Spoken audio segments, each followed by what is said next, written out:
Now, Julie, I have here in this file the results of our entire investigation, and it clearly shows that you did take that $2,100 from Gold King Jewelry. But I didn't take it. Well, you know, our investigation shows that you did, and what I want to do is I want to sit down with you here and try to get this thing straightened out. Now, you brought up something in the interview, Julie, that I think is very important for us to take into consideration, and that is, before you can really make a decision on what to do with somebody who might be involved in a situation like this, you have to look at the full set of circumstances. And I think that's important in your situation in particular, because you haven't been working there for very long. You've been working there for only a few months. Now, had you been working there for maybe 10 years, they could look at the situation and say, well, you know, we've known Julie for 10 years. We know her to be a very honest employee, and maybe she just acted out of character due to some, you know, life circumstances that she had gotten herself into, some financial problems. But you've only been working there for a few months, so they don't know really if you got the job for the sole purpose of trying to look for a way to take money from them, or if this was a situation where you might have acted on the spur of the moment. And you know, another thing that I need to take into consideration is this. You know, I interviewed Larry a little bit earlier today.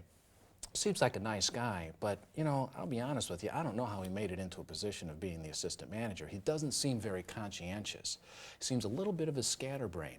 And I don't think Larry put the money in the envelope like he said. I think Larry left the money laying out on the desk. And I think maybe you walked in there, you saw the money laying on the desk, and on the spur of the moment, you just made a bad decision. But you know, that is important for us to understand, and that is something that has to come from you. All right, in terms of the fact that you might have acted out of character. I mean, I know that you're struggling along financially. I mean, he's not paying you that much. He's paying you minimum wage, and then you're making commission. And I'll tell you what, I talked to Mr. Polson. He said you're an excellent employee. He said that you're an outstanding salesperson, but business has been slow, so you can't make the same kind of money as you were making before.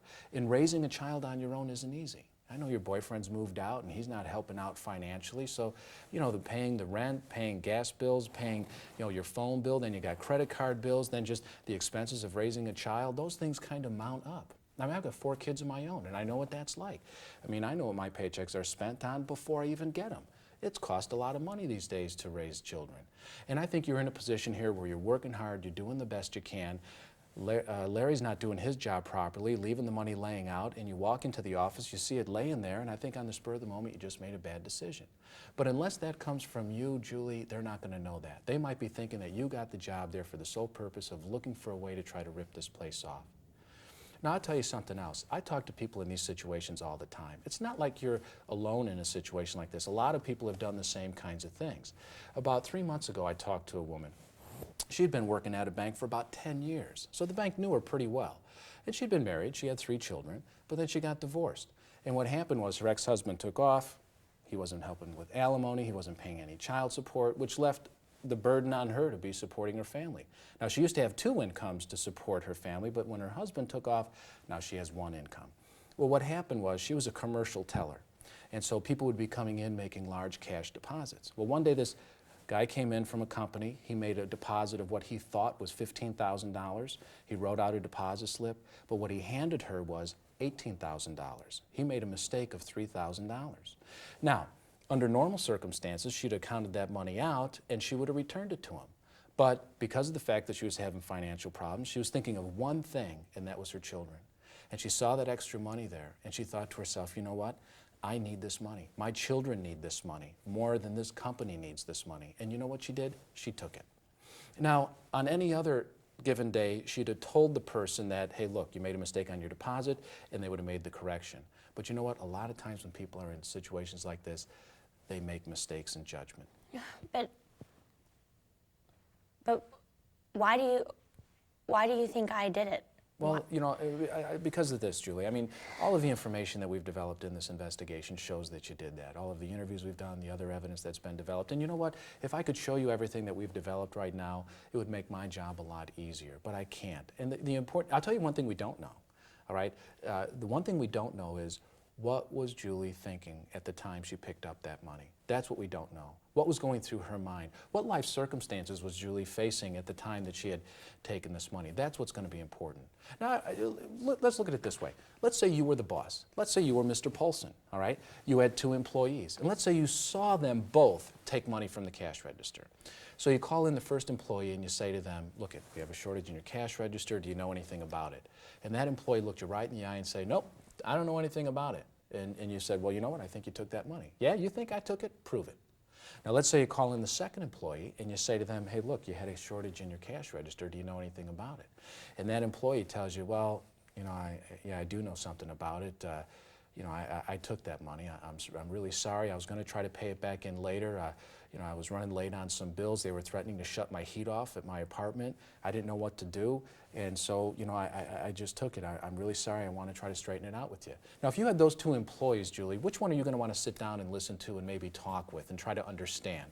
The one who says, prove it, and throws it up in your face, or the one who's sorry and wants to explain themselves and try to get this thing straightened out? Which one are you going to want to sit down and talk to? The one who's sorry, right? Yeah. The one who wants to explain things, right? See, that's why I'm talking to you. What kind of person are you? What kind of person? That's what Mr. Polson's going to have to be looking at. Do I have an employee here who made a mistake in judgment due to some life circumstances? Or do I have an employee who's just basically dishonest and who maybe has hopped from job to job doing this kind of thing all along, looking for opportunities to do this and looking for opportunities to take advantage of a company? I mean, if that's the case, he's not, I mean, you wouldn't even waste your time with somebody like that, right? Right? Right. Well, you know, that's what we want to take a look at here. If this is the first time you've done something like this, that's going to be important for you to explain. I mean, we're not mind readers. We don't have a crystal ball where we can look in and know exactly what situation you might have been in. However, if this is the kind of thing you're doing on a regular basis and maybe you're going from job to job looking for opportunities to, you know, rip places off, if that's the situation, well, then you're doing the right thing by sitting there and saying nothing. Okay, let me just say one thing. Well, you know, Julie, listen, this is important for you to understand. Now, it isn't as though this is the first time something like this has ever happened, all right? Maybe it's the first time you are in a situation like this, but these kinds of things happen all the time. Honest people make mistakes. Honest people find themselves in an unexpected set of circumstances, or they find themselves faced with an unexpected opportunity. And you know what? Sometimes they give in to temptation, especially when they're experiencing a lot of financial problems. And you know, I know that you said that, you know, your boyfriend moved out, and your boyfriend was probably helping you financially. You got behind on your rent a little bit, and you paid, you know, him, or he gave you $900 to help pay with rent. And even though you said to me in the interview that you don't have to pay him back, I bet you don't want to owe him anything. And I bet you'd like to try to get that money paid back to him so that you had nothing, don't have anything to do with him. And maybe this was, you know, something that was on your mind. And for all I know, you've had people calling you, creditors calling you. Maybe people have been threatening to shut off your heat. And then, you know, you're worried about that. You've got a babysitter at home. You're worried about getting home to pay her and to make sure you're home on time because it's hard to find a reliable babysitter. You've got all these things on your mind, and then you walk into the office. And what do you see? You see this money just sitting there. And this is after you put in a long, hard day where you know there wasn't a lot of traffic. There weren't a lot of customers coming in. You didn't make a lot of commission. And you're thinking to yourself, how am I going to pay my bills? How am I going to feed my baby? And sometimes, as a parent, you do things against your own better judgment out of the love for your children. And you know what, Julie? That's what I'd like to think about you. But you know, unless you tell the truth about this, people are going to have a tendency to assume the worst. That maybe you took this money to blow it off on drugs. Maybe you took this money because you were out partying. You know, you hear about this stuff all the time. How mom leaves her child in the car so she can go into a bar and have a good old time. And it's in the middle of winter and her child is out there freezing to death. Do you want people thinking that kind of thing about you? Well, I don't understand why everyone thinks I did it. Well, you know, because the case, facts, and information show that you did this, Julie. And, you know, the only thing we don't know, and I'll tell you something we don't know right now, we don't know what the circumstances were. We don't know if you got the job for the sole purpose of trying to rip this place off, or if it was something that just happened on the spur of the moment.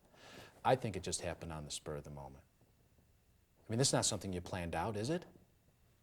I mean, this is something that just happened on the spur of the moment, right? I don't understand. I just don't understand. I don't understand. Well, Julie, listen. Let's look at it this way. Let's say you sit here and say nothing, all right? What you have to understand is that people are going to make decisions about you, whether you say anything or not. You understand that, right? People are going to have to make decisions about you whether you say anything or not. Now, let's say you sit here and continue to say, I didn't do it. And people assume that you did. What do you think is the worst thing? Let's say with Mr. Polson, what do you think is the worst thing he would do? fire me. Okay. Now let's say you admit that you did this. You tell him you're sorry about it. You do feel bad about it. And you felt a little bit desperate. You had a lot of financial pressure on you. And you tell him you did this and it was a mistake and you want to pay the money back and you want to try to get it straightened out. What's the worst thing that he might do? I don't know. Maybe, I don't know what he would do. Still might fire you, right? Yeah. So I'm not trying to tell you that just because you tell the truth about this, nothing's going to happen. All right? I'd be a liar if I said that. But I also want you to consider this. Under what circumstances would you like people making decisions about you? Thinking the best or thinking the worst? Thinking the best. Well, of course. And that's why I want to give you an opportunity right now to try to get this thing straightened out. Now, is this something that happened because you needed money to pay some bills, or did you take this money because you were going to use it to blow it off on drugs? I think it was to pay bills. I think this was to help out your family, to help pay for I don't do rent. drugs. Okay, well, that's going to be important for us to try to establish. If it wasn't for drugs, then it must have been for your family. I think this was for your family, wasn't it? Julie, this was for your family, wasn't it? I need money to support my son, yes. Well, of course.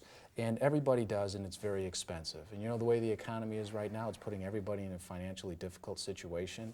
And, people are doing the best they can. They're struggling along. And if Mr. Polson would be paying you a little bit more than he is, you wouldn't be in a position of having to do this. I think he needs to reevaluate how much he's paying his employees. That's going to be something important for us to take into consideration and for him to evaluate. But when you don't tell the truth, people don't know the circumstances. And that's why I'm giving you an opportunity right now to try to get your end of it straightened out. Now, is this something that you did because you were going to use this money to blow it off on drugs, or is this a situation where you needed this money to help out your family, to help out your child? I think this was money that you needed to help out your child. Isn't that right? Julie? I needed This it. was to help out your child, wasn't it? Now, it's important for us to get this thing straightened out, Julie. I mean, you didn't do this to blow it off on drugs, did you? You just used this to help your family, right? Julie, it was to help your family, wasn't it? Wasn't it? I just need to take care of my son. Okay. Now, were you behind on rent, or was this to pay heating bills?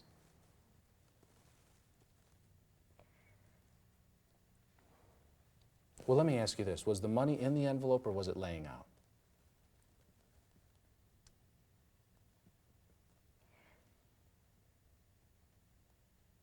The money was in the envelope. Okay. And how did you carry the money out? Was it in your purse, or did you put it in your pocket? I took it and I put it in my purse. Okay. And then what happened? And then I told Larry I was leaving for the evening. Okay. And then what? And then he discovered that it was missing and asked me if I knew anything about it. Okay. And what did you use the money for? To pay off the electric bill and the rent. And I deposited 1,000 of it into my account so I could use some of it to buy my boy some presents because I didn't get to get him anything the last few Christmases. Okay. All right. Now,